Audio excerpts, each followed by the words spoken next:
Bora ler a Bíblia hoje, mais um pedacinho, mais um passo, mas todos eles na certeza de que estamos caminhando na estrada certa, né? No caminho certo.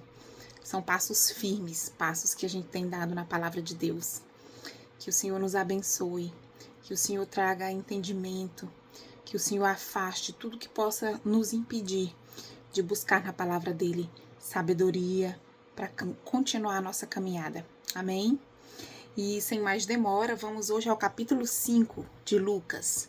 Evangelho de Lucas, capítulo 5, continuar a nossa jornada. Olha só, Jesus já tinha iniciado seu ministério, né? Já tinha feito algumas curas, alguns milagres. E hoje nós vamos falar de uma passagem muito conhecida, a pesca maravilhosa. Acompanhe comigo no capítulo 5, a partir do verso 1. Diz assim, ó. Certo dia, Jesus estava na praia do lago da Galileia, e a multidão se apertava em volta dele para ouvir a mensagem de Deus. Ele viu 2 barcos no lago, perto da praia. Os pescadores tinham saído deles e estavam lavando as redes. Jesus entrou num dos barcos, o de Simão, e pediu que ele o afastasse um pouco da praia. Então sentou-se e começou a ensinar a multidão. Olha só, Jesus estava ali no mar da Galileia, que é chamado mar, mas na verdade é um lago, tá, gente? Mas é um lago tão grande que, devido à sua localização geográfica, ele está entre regiões montanhosas. Então, o vento, quando bate, chega a fazer ondas, né?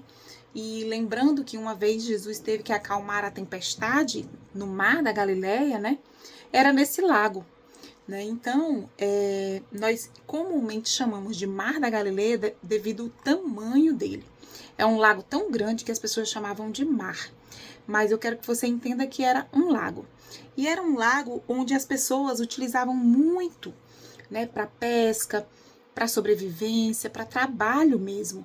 A profissão de pescador era uma das profissões mais comuns, né, daquela época. E alguns discípulos que seguiram Jesus eram pescadores, como Simão, Pedro, tá? Não esqueça, esse Simão aqui é o mesmo Pedro que Jesus mais na frente vai dizer que ele vai passar a se chamar Pedro. Então Jesus, tumultuado de gente que já tinha ouvido falar dos milagres que ele já vinha fazendo, das curas, lembra?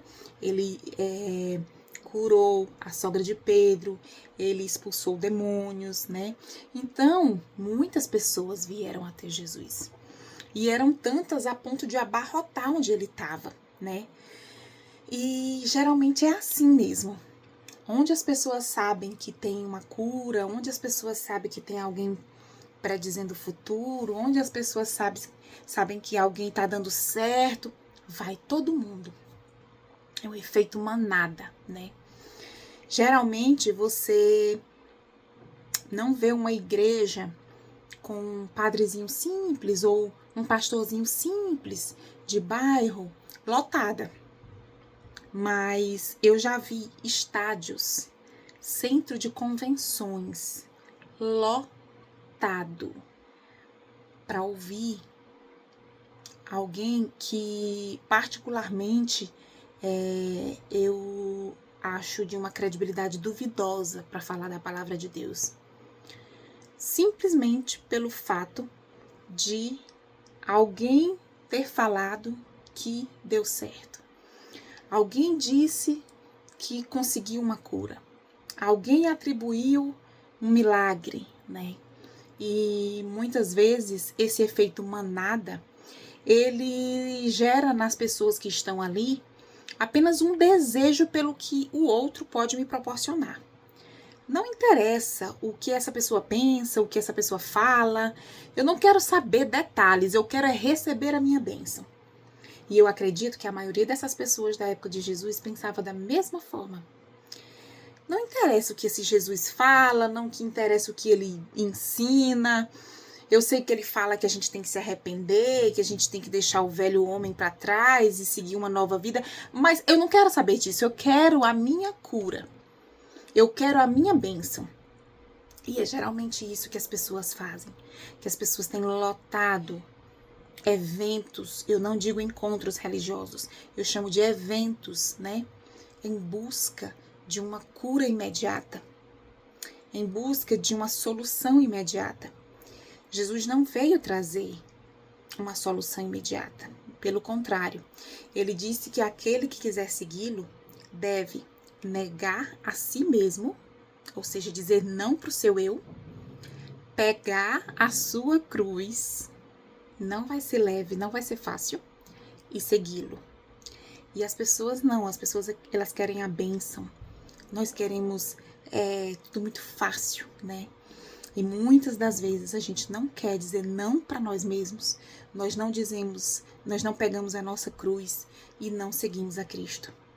E essa multidão ao redor de Jesus, a ponto de ele ter que subir num barco para conseguir falar para todos, né, nos dão essa visão. E que hoje não é muito diferente.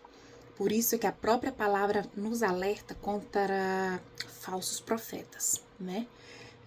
A palavra ela bate muito nessa tecla, porque nós, naturalmente, nós brilhamos os nossos olhos pelo imediatismo, pelas coisas que se resolvem fácil, né? E acabamos deixando isso dominar. E muitas vezes, quando a gente se encanta muito por coisas que dão certo, que resolvem o meu problema, a gente deixa de perceber os detalhes, o que tem por trás daquilo ali, qual a doutrina, quais as palavras, qual o fundamento. A gente vai deixando isso para depois e somos conduzidos por falsos profetas. A palavra diz que quando o anticristo vier, muitos vão ser confundidos, né? Como se ele fosse o próprio Cristo. As pessoas vão pensar que ele é o próprio Cristo. Olha a noção, olha o disparate. Nós precisamos ter os olhos abertos e o coração sensível e conhecer a palavra para que não sejamos enganados. Mas continuando a leitura, no verso 4 diz assim, ó: quando acabou de falar, Jesus disse a Simão: leve o barco para um lugar onde o lago é bem fundo, e então você e os seus companheiros joguem as redes para pescar. Simão respondeu: mestre, nós trabalhamos a noite toda e não pescamos nada. Mas, já que o Senhor está mandando jogar as redes, eu vou obedecer. Quando eles jogaram as redes na água, pescaram tanto peixe que as redes estavam se rebentando. Então fizeram um sinal para que os companheiros que estavam no outro barco, a fim de que viessem ajudá-los. Eles foram e encheram os 2 barcos com tanto peixe que os barcos quase afundaram.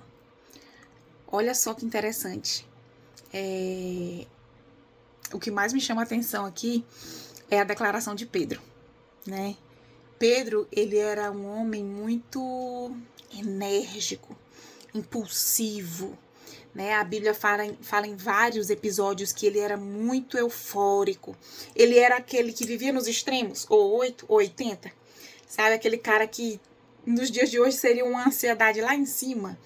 Ele era esse cara, né? De sangue quente. Mas a frase que ele fala é uma frase que ecoa no meu coração e que eu gostaria de muitas vezes repetir, sabe?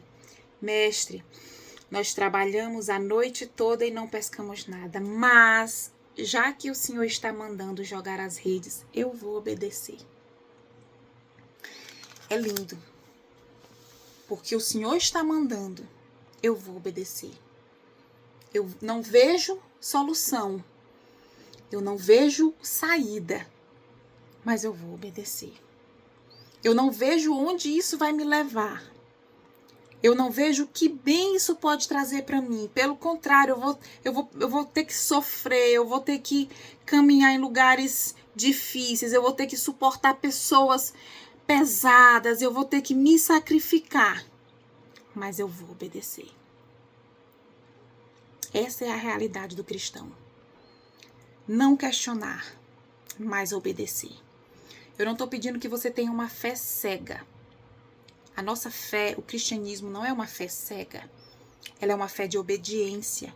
Mas nós temos a palavra, nós temos testemunhos, nós temos muito conteúdo para ler, para estudar, para meditar. Nós temos o Espírito Santo que nos conduz. Mas nós precisamos obedecer. Obedecer à vontade de Deus sobre a nossa. Porque a vontade dele é sempre melhor, muito melhor que a nossa. E a obediência de Pedro nesse episódio rendeu essa maravilha, né? De barcos cheios. Mas no verso 8 diz assim, que quando Simão Pedro viu o que havia acontecido, ajoelhou-se diante de Jesus e disse, Senhor, afaste-se de mim, pois eu sou um pecador. Naquele momento, Pedro viu a divindade de Jesus. Pedro viu que não estava diante de mais um profeta, de mais um milagreiro, de mais alguém que vinha anunciar a chegada da salvação, porque naquela época existiram várias pessoas se intitulando o Messias, pelo qual os judeus aguardavam. Naquele momento, Pedro viu que aquele homem era diferente. E olhando para Jesus, olhando para Deus, ele olha para si e olha o que ele vê, um pecador. E diz, Senhor, afasta-te de mim, porque eu sou um pecador. A nossa mente, ela tem essa consciência de que Deus, ele não compactua com o pecado. É como se fosse água e óleo, não se mistura, né? Deus não se mistura com o pecado. Tanto é que quando Jesus está na cruz e ele olha para cima e diz, Pai, por que me abandonaste? Naquele momento, Deus vira as costas para Jesus, porque foi o momento em que ele recebe o nosso pecado sobre si. E Deus não vai compactuar com o pecado. Então, nesse momento em que Pedro diz, afasta-te de mim porque eu sou um pecador, ele está externando, representando todos nós. Mas ele não sabia que Jesus veio por nós, pecadores. Jesus não veio para os bons, ele veio para os doentes. E eu não estou dizendo com isso que agora você tem que pecar deliberadamente porque Jesus veio para os pecadores. Mas eu estou dizendo que, querendo ou não, você é um pecador. E por que Jesus diz que não veio para os bons? Existem bons? Bem, muitas pessoas se imaginam boas o suficiente, a ponto de nem precisar de Jesus. É essa declaração, eu sou um pecador, que nos torna dependentes de Deus. É essa afirmação de que nós carecemos de Deus, nós precisamos de um Salvador. É essa declaração que nos liga novamente ao Pai, através de Jesus. Amém? E no verso 9 diz assim, ó, Simão e os outros que estavam com ele ficaram admirados com a quantidade de peixes que haviam apanhado. Tiago e João, filhos de Zebedeu, que eram companheiros de Simão, também ficaram muito admirados. Então Jesus disse a Simão, não tenha medo, de agora em diante você vai pescar gente. Eles arrastaram os barcos para a praia, deixaram tudo e seguiram Jesus. Nós temos aqui os 3 discípulos nessa passagem, né? Simão, Pedro, Tiago e João, que eram irmãos, filhos de Zebedeu. Esses 3 discípulos, eles estavam trabalhando. Seu instrumento de trabalho era um barco de pescaria, era a sua rotina. Mas diante daquela situação, diante daquela revelação, diante daquela maravilhosa experiência que eles tiveram com Jesus, Jesus olha para eles e diz, a partir de agora vocês vão pescar gente. Jesus disse: a partir de agora vocês vão levar o meu evangelho, vão resgatar pessoas, vão trazer pessoas para mim.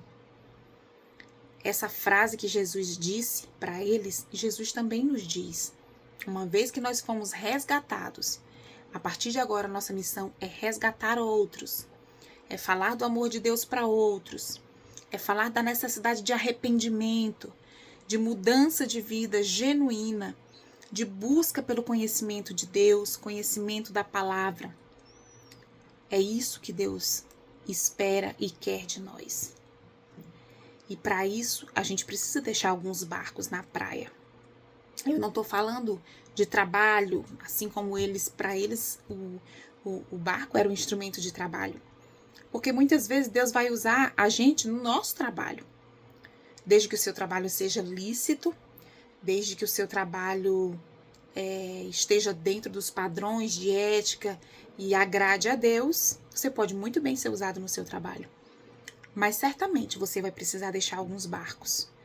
Você vai precisar deixar alguma coisa para trás. Deixar e seguir Jesus. É isso que nós precisamos analisar. O que nós precisamos deixar na praia para mudar o estilo de vida, para mudar a nossa direção. Eles saíram do mar para trabalhar em terra firme. Uma terra que não ia tutubiar, que ia estar firme a todo tempo.